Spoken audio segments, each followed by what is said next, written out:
All right, glory to God, man. What an afternoon in Orchard Park, right? Western New York, the crowd. I don't think I've heard a crowd that loud in my career in the NFL. And there were times when we couldn't even communicate with the middle linebacker out there. And I'm sure Doris had the same issue with Josh. But amazing environment. Really proud of the players. Really proud of the staff. I know people may want to say about game plan this, game plan that. The players did a phenomenal job, man. At the end of the day, the players executed at a very, very high level, and it came down to fundamentals. And I'm really proud of the way that they played, complimentary-wise and effort-wise as well. So with that, I'll turn it over to you for your questions. Coach, you always talk about this game is one up front. Just care to talk about the O-line, D-line in the trenches. Yeah, that's where the game starts, and we talk about that quite a bit, and you can never take that for granted, never. Our O-line and our D-line, Coach Cromer, Coach Washington, Coach Gund, Coach West, they do a phenomenal job every week, and it's a weekly deal, right? So that's where it's got to start. Not to take away from the win, but there was a lot of emotion with all the guys that come through here. On the sideline, you saw yourself go out and talk with Trey.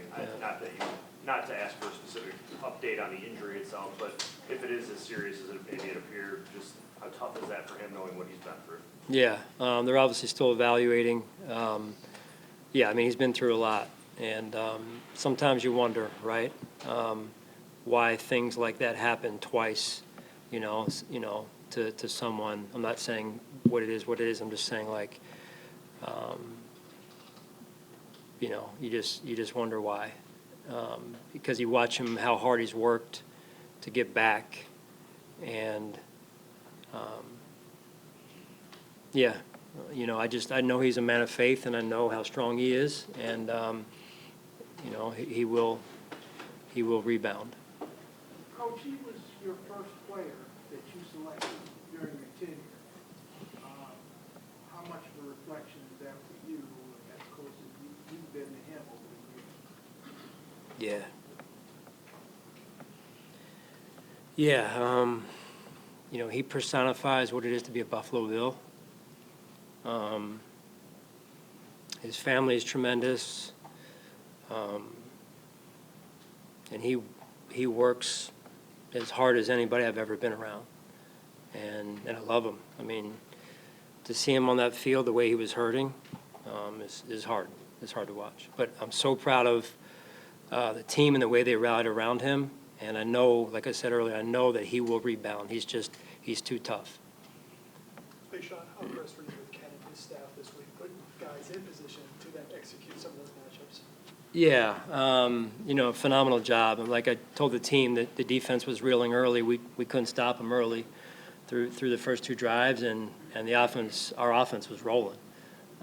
So they held serve while we can kind of get our way about us, and that was just as important as anything. But that you can go put up 48 points, that doesn't happen real easily. So that's a good defense. Coach Fangio is a great defensive coordinator, and real proud of the way the offense played. They were top shelf today and taking care of the ball as well. Dane coming in when Christian went out, how did you think he performed when he had that opportunity? Yeah, we had a couple of those instances, at least on defense. I'm not sure if we had some on offense also, but we were, next man up type of deal, and I thought that was important because the backups at those said positions were ready to go, and you don't take that for granted either. They got to be physically ready, mentally ready to step in and do their 111th, and those guys did it. Charlie, as you alluded to a couple of the questions ago, that you kind of settled down defensively. I think 3 straight stops at the end of the half there or whatever, and that kind of swung momentum and changed a little bit of the complexion of the game at that time. What was it that you were able to either diagnose as the guy who calls this thing, or what was it that the players were able to execute? Micah mentioned looking at their pre-snap stuff and some of the motion and maybe kind of getting a better read on it. Yeah, I just think the players just settled in. I didn't call anything differently overall. The guys just did a really good job of just settling down, catching their breath a little bit. It's a fast offense, and they do a lot of motioning and movement, right? And so I think it's hard to simulate that in practice. And so I think when it first started on us, it had us on our heels a little bit, even from a fundamental standpoint. But they stuck with the process. stayed resilient, and then, again, we played complementary football really throughout the entire afternoon. Sean Terrell said that he had even trouble hearing you, you know, in the middle line. You talk about his communication. What, like, to you, from you to him, was that challenging for you at times? Yeah, there was times, I mean, there was probably honestly 40%, which is unreal how, in terms of a high number, 40% of the calls he was not getting from me, he was getting via the hand signals, so. Sean, once again, Josh and Steph made some unbelievable plays. Yeah. Does it ever make you wonder, like, what can't these two do when they're out there, when you see how they're performing like they did today? Yeah, fun to watch. I mean, I don't get a chance to watch as much as I would like to, but big-time players have big-time games or in these type settings, right? So complementary football is important. Like, it's a team win, but your star players have to play at star levels in these games, and that's a weekly thing. And those guys played at that level this afternoon. Josh had a perfect passer rating the first time in his career, 5 touchdowns, tied a career high. You know, I know you say it's a week-to-week thing, but he's had a lot of success against that opponent. What do you think it is about? Is it because it's a division game that brings out the best in him, or just how does he kind of find that level of performance? Well, I mean, you know, you'd want the first reaction is, well, the scheme, but they've changed defensive coordinators, right? So you can't say that. I just think that Josh's process, right, during the week, his preparation, the way he's maturing and developing and bringing the discipline, you know, that really impressed with what he's done, in particular the last 3 weeks. When you go into this without Jordan, you know, obviously a big spot for Taylor. Yep. You got to watch the tape, but what do you make of what he was able to do out there? Yeah, you know, he's played before, right? He started at LA last year, and he's been a great addition. Brendan did a great job getting him signed, and you know, just he was prepared. Again, I say this about a lot of the players, but Taylor's one of the first in, one of the last out every day, and whether he starts or he wasn't starting, and so it didn't change this week as it relates to his role. In terms of like his process is the same every week, and you know, that's part of why he had the success he did today. Sean, what was it like seeing DeMar back out there today? Yeah, what an afternoon overall. You set the win aside for a second, like we're saying, 9 months ago? You know, this young man's in the situation he was in, and now he's back playing, you know, training camp in the spring, training camp preseason, and now a regular season game at an NFL level. You know, just a surreal moment again to watch. I mean, the cameras were all flocking around him. I made sure I stayed over here, but he deserves the attention he gets, and I love the fact that he makes it about the team in so many ways. Coach, I know you always love having those Gatorades in the fourth quarter there, but, you know, just care to talk about how well Josh is managing the game the past 3 weeks. I mean, he found 8 different targets, and he's been very efficient. Just care to talk about how he's been able to manage the game. Yeah.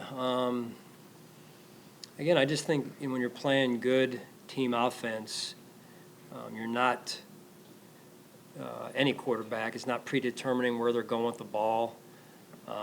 Just spreading the ball around and taking what the defense gives you, again, is an unselfish approach, and everyone's involved. And so when you're doing that, everybody's getting their piece, right? And that's a good thing. What role does faith play in your preparation for games like this? Well, regardless of the size of the game, and I appreciate you asking that question, my faith is my faith. It's the most important thing in my life, and you know, I think that's why I'm in this role, is because God put me in this role He gave me a platform. So I'm extremely grateful. Well, less important than that question, I guess. Yeah, good luck following that question. Yeah, sorry. You go, I don't really care for this question. Yeah. The front four, in your defense, the front four getting pressure on the quarterback just with those four, Yeah. how important is that, being able to impact the game? Yeah, I mean, that's, you know, again, similar to the offensive side of the ball. When you can control the line of scrimmage, it just makes the day a lot easier, whether you're calling plays or you're playing around, you know, offensively, defensively, whatever. When you control the line of scrimmage, the game dictates. And so that was apparent today. You know, I thought our defensive line, once we settled down, did a great job controlling the line of scrimmage, and then offensively as well. probably not like this for you and your coaching staff, but Daquan Jones kind of flies under the radar when people talk about the defensive line. When he plays, I mean, he makes a lot of plays. Yeah. That's pretty loud. Yeah.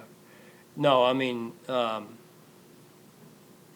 he comes to work every day. He brings his lunch pail to work, and, we noticed him in free agency when he was in Carolina. And, as you said, there are factors, right? Everyone wants to talk about the stars, the Joshes, the Stephs. But there are a lot of guys that factor every week that go under the radar, and he's one of them. Coach, when Saran Neal can put a long field, and you've got the crazy people in the end zone yelling into his Yeah. ear, like, we saw it make a difference today. I mean, penalties, long down and distance, now you got it. Yeah, I mean, TB couldn't hear me. It was, like I told you, I've been in the league a long time, and as loud of a crowd as I've ever heard in my time in the NFL. And, playoff games, whatever it's been, that was as loud as it gets, man, because I don't know how in our world it could get any louder. It sounded like jet engines out there. It really did. I mean, it was deafening.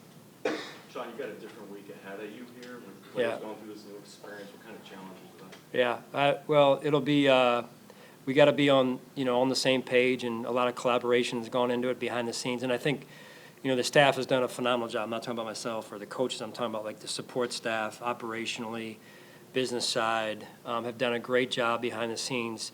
Working behind the scenes to keep the players focused on this week, and now it's time to get everybody up to speed on what's happening, when, and where we're going. And this will be my first time going over there as well, so it'll be an experience for me. But at the end of the day, we got a job to do, so we got to make sure we reset tomorrow and get ourselves ready to go. Okay. All right, thank you guys. Appreciate it.